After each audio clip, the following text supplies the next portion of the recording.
Gente, olha quem tá aqui conosco hoje. Eles vão nos ajudar a fazer uma brincadeira muito legal.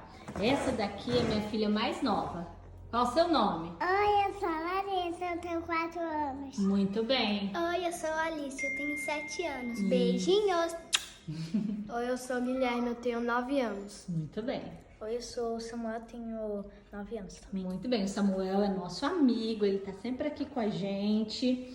Crianças, é o seguinte, é um desafio, uma brincadeira muito legal. Primeiro vai ser muito simples.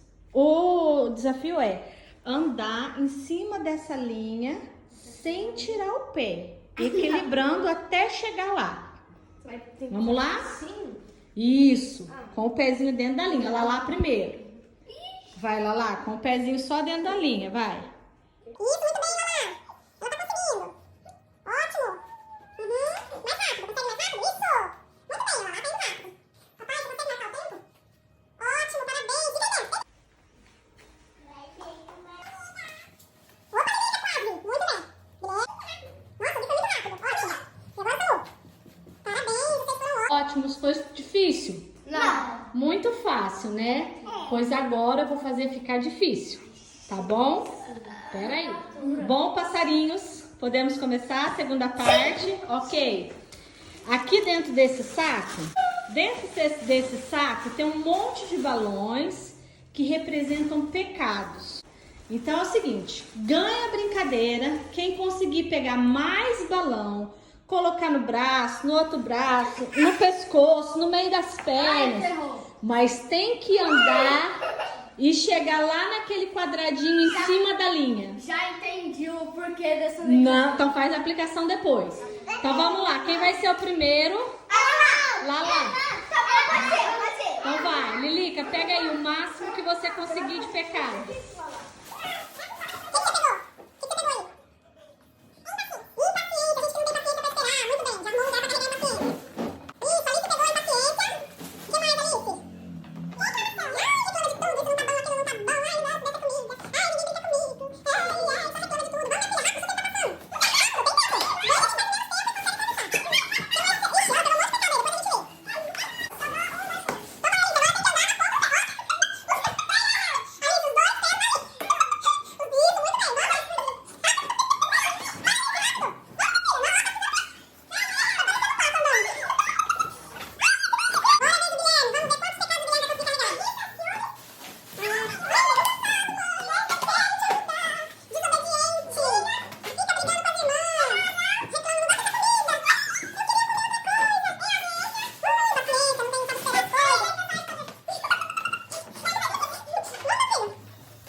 Eu entendi da brincadeira que cada vez que você carrega mais pecados, que é os balões, é mais difícil de andar no caminho do Senhor. Mas quando você tá sem balão nenhum, sem nenhum pecado, é fácil andar no caminho do Senhor. Oi, crianças, tudo bem? Que legal estar com vocês aqui de volta. Hoje o nosso terceiro dia de EBF. Tô vendo vocês super animados.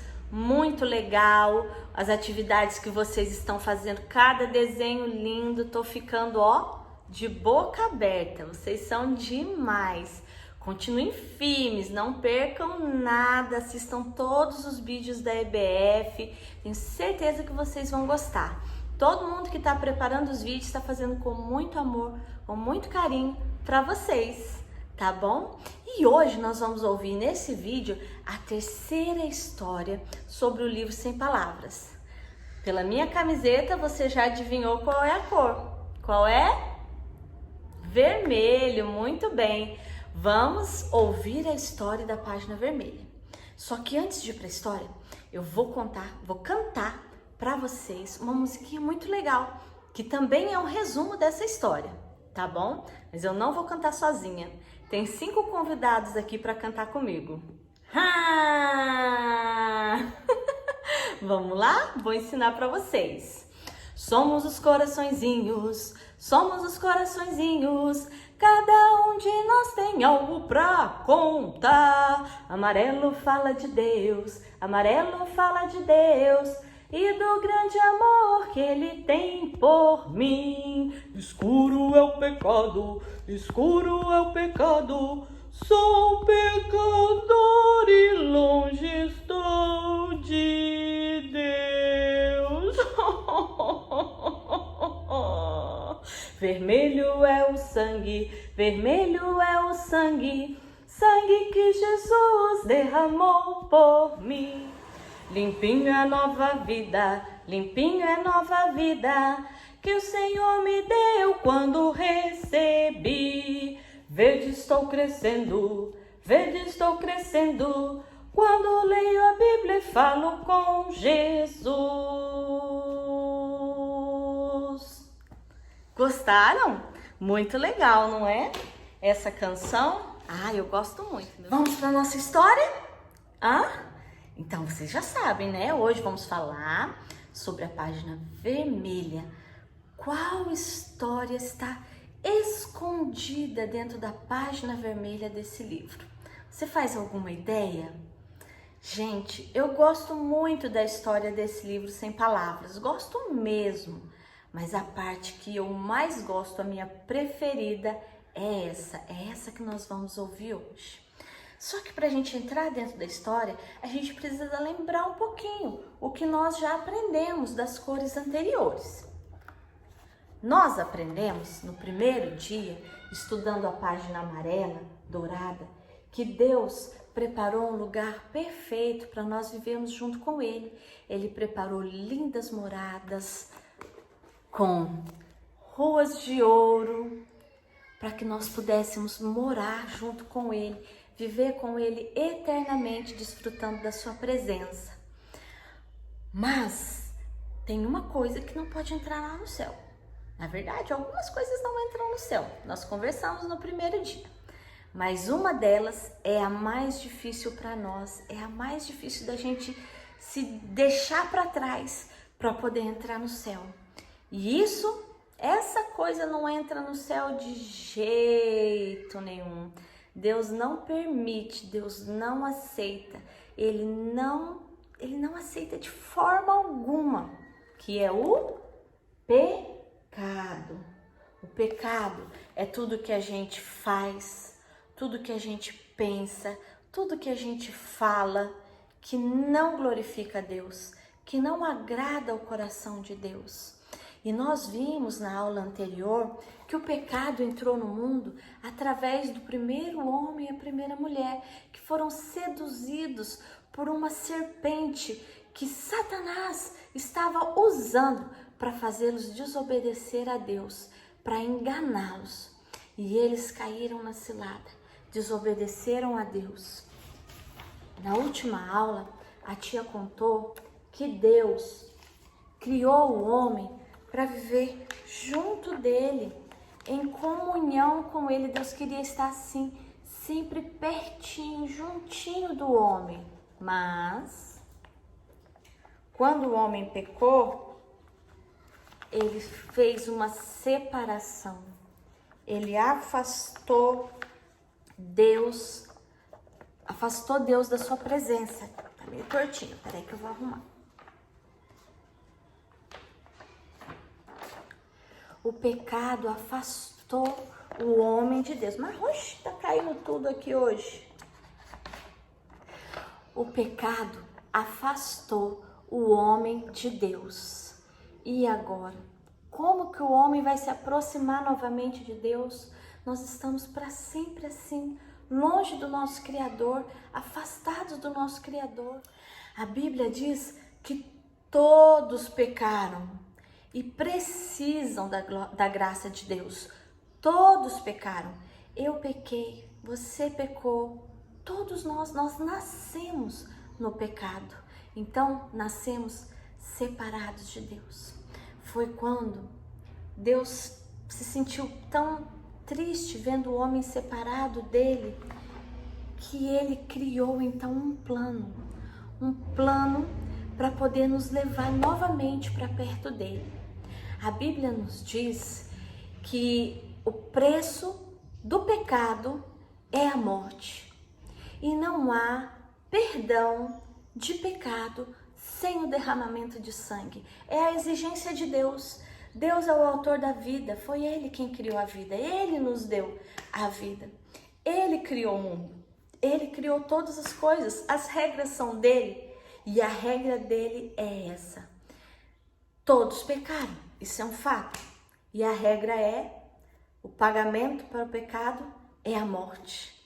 E sem a morte, sem o derramamento do sangue de um inocente, o pecado não pode ser perdoado. Nós não podemos nos aproximar de Deus. Então, Deus, como Ele nos ama, preparando um lugar perfeito e maravilhoso para vivermos com Ele, Ele criou um plano. Ele enviou, quem que Ele enviou? Jesus, o seu Filho. Jesus, Ele é Deus. Ele estava no céu com Deus, habitando, vivendo na sua glória. E Deus disse para ele: meu filho, os homens pecaram, estão separados de mim.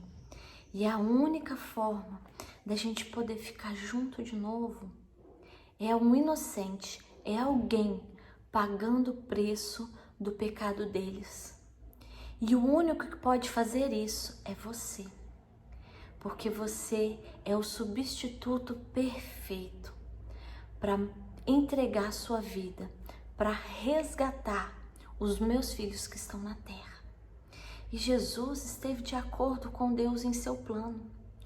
Jesus aceitou, deixou de ser Deus, deixou a glória dele lá no céu, abandonou seus poderes, deixou tudo lá. E nasceu aqui nesse mundo imperfeito, limitado, cheio de pecado. Ele viveu aqui, nasceu como um homem, nasceu um bebezinho, sentiu todas as coisas que os bebês sentem. Foi uma criança que sentiu todas as coisas que as crianças sentem. Foi tentado muitas vezes, mas nunca pecou. Nunca se afastou de Deus, sempre resistiu todas as tentações. Não que Jesus tivesse algum poder sobrenatural que ele estivesse usando, algum dos poderes que ele tinha lá no céu como Deus. Não, ele lutou contra todos os pecados como homem. Ele venceu todas as tentações como homem. Por isso que eu e você podemos vencer todas as tentações, podemos dizer não para o pecado. Jesus fez isso por toda a vida dele. Ele cresceu dizendo não para o pecado. E quando Jesus já era um adulto, chegou a hora, chegou o dia, o momento que ele já tinha conversado com o Pai, eles já tinham tudo preparado e planejado. Os dois estavam de acordo, na verdade, os três. O Espírito Santo também estava de acordo. Eles estavam juntos na missão. E o plano era que Jesus se entregasse. Inocente, mesmo sendo inocente, que ele se entregasse, que ele entregasse sua própria vida para poder novamente aproximar o homem de Deus. E foi exatamente isso que aconteceu. Eu tenho certeza que vocês já ouviram várias vezes a história da crucificação. A triste história do dia que Jesus foi humilhado, insultado, cuspido, maltratado. Ele apanhou muito. Ele sentiu tantas dores. Ele sofreu tanto por minha causa, por sua causa. Eu não mereço o que Jesus fez por mim. Nem você merece o que Jesus fez por você. O fato de você ser uma criança obediente, fazer o que o papai e a mamãe pedem, ir à igreja, fazer as coisas que a professora pede, isso não te faz merecedor do que Jesus fez por você.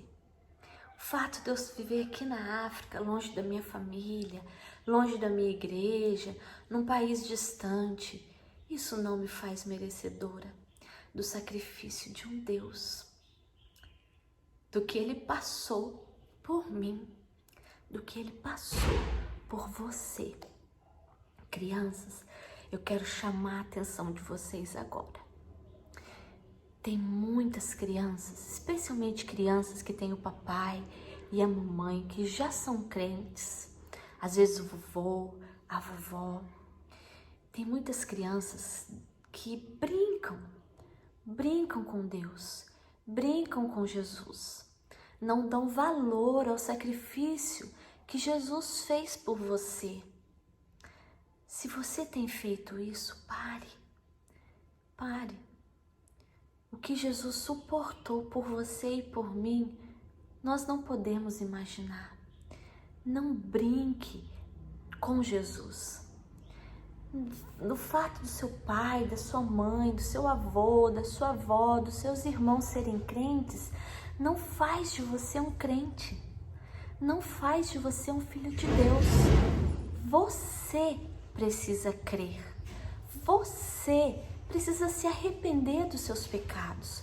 Você precisa aceitar Jesus como Salvador da sua vida e andar a partir daí como um servo, porque a sua vida vai passar a pertencer a Ele, e quem vai dirigir e decidir as coisas da sua vida é Ele e não mais você. Meus amores, você não pense, vocês não deixe que o inimigo coloque no seu pensamento que você ainda é uma criança. Você pode fazer coisas erradas, você é só uma criança. Você é uma criança que Jesus escolheu, que Jesus pagou o preço do pecado para que você se aproximasse de Deus. E se você se aproximar de Deus, estiver junto dele, não vai viver pecando. Você não vai ficar fazendo coisas erradas. Você vai ter força para lutar. Sabe por quê? Porque quando Jesus se entregou e morreu lá na cruz, Ele te deixou assim novamente. Ele pagou o preço do pecado, Ele te comprou. Jesus te comprou, você não é mais seu. Você não é do seu pai, você não é da sua mãe, Jesus te comprou. Ele te comprou com o preço do seu próprio sangue. Ele fez o sacrifício perfeito para que você pudesse estar novamente perto de Deus. Então, meus amores, não caiam nas ciladas do diabo. Não vivam em pecado. Jesus, Ele venceu o maior inimigo da humanidade. Jesus venceu a morte. Ninguém mais venceu a morte, só Ele. E um dia nós estaremos com Ele no céu. Nós podemos entrar no céu através do sacrifício de Cristo. Ele é o único caminho. Não tem outro caminho. Confie em Jesus. Entregue sua vida a Jesus. E você vai ver. Você vai estar sempre pertinho de Deus. Toda vez que você falar não para o pecado, você vai ficar pertinho de Deus. Falar não para o pecado, você vai viver, você vai estar pertinho de Deus. Amanhã nós temos uma outra história. Não perca, fica bem ligadinho. O que será que vai acontecer amanhã? Nós já sabemos que Deus... Ops, tá do lado errado. Nós já sabemos que Deus preparou um lugar para nós. Ele nos ama. Nesse lugar, o pecado não pode entrar. E todos nós somos pecadores. Não existe ninguém que pode entrar com o seu esforço próprio, sendo apenas uma criança boazinha. Então, o pecado não nos deixa entrar no céu. Foi por isso que Deus enviou Jesus para morrer por nós. Uma coisa muito importante sobre o sacrifício de Jesus: ninguém matou Jesus. Ninguém. Ele não foi morto. Ele se entregou. Ele quis. Foi plano dele morrer. Ele se entregou, tá bom? Ninguém matou Jesus. Ninguém tem poder para isso. Nem o maior imperador, nem o maior governo. Não existe força no mundo. Nunca existiu alguém que tivesse poder para fazer isso. Jesus se entregou. Ele se entregou por nós, para que nós tenhamos uma nova vida. E é sobre isso que nós vamos falar amanhã. Amanhã, espero vocês. Nós vamos estar aqui, ó, juntinhos de novo. Um beijinho. Deus abençoe vocês. Tchau, tchau.